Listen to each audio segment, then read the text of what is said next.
Kah? Jadi Jino leknya bahas tentang ilmu hadis. Maksud dengan ilmu hadis adalah ilmu makhluk. Ilmu hadis. Karena ikan kali kupega bahwa ilmu na dua. Ilmu kadim dan juga ilmu hadis. Jino kena bahas tentang ilmu hadis. Yang maksud dengan ilmu hadis yaitu ilmu makhluk. Yang ilmu makhluknya terbagi kepada daruri dan juga muktasab. Terbagi dua. Ilmu daruri, ilmu hadis terbagi dua, yaitu ilmu daruri dan juga ilmu muktasab. Jadi yang maksud dengan ilmu hadis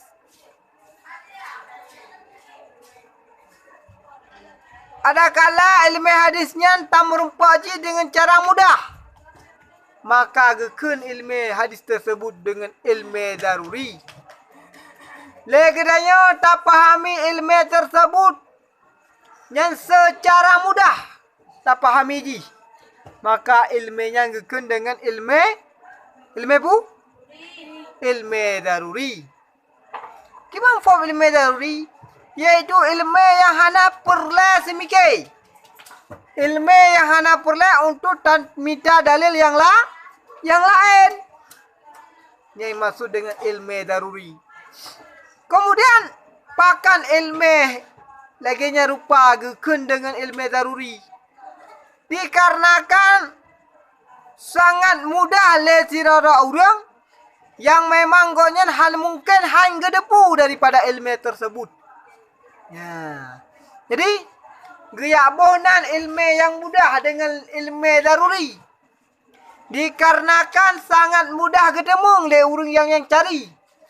Kiban mufam ji han mungkin legonyan han gedepu daripada ilmu tersebut dan juga hana perle legonyan dia semikir berat hat dan juga hana perle pun legonyan untuk gedepu ilmunya dengan gaya minta dalil bak tempat-tempat yang lain sebagaimana biasa-biasa yang ditanya temu.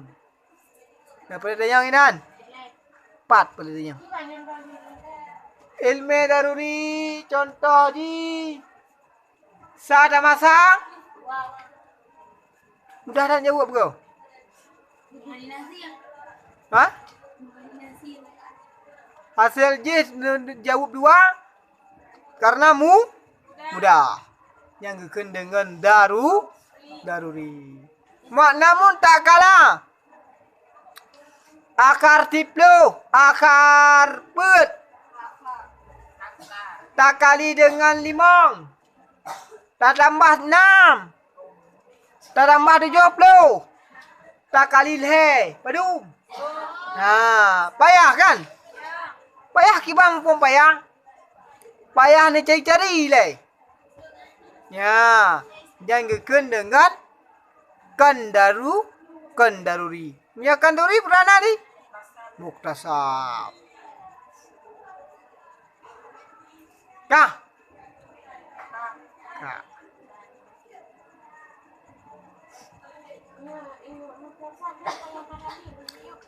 Muktasabnya lawan daripada daruri. Punya daruri nyan ilmu yang mudah untuk tadepu, maka punya muktasab ilmu yang payah untuk tadepu.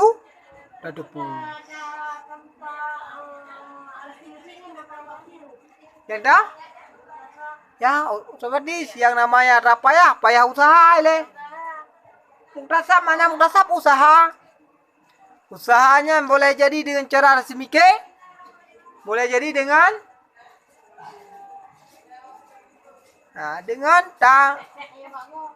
yang bagop. Ya. Kira-kira yang boleh yang kira-kira?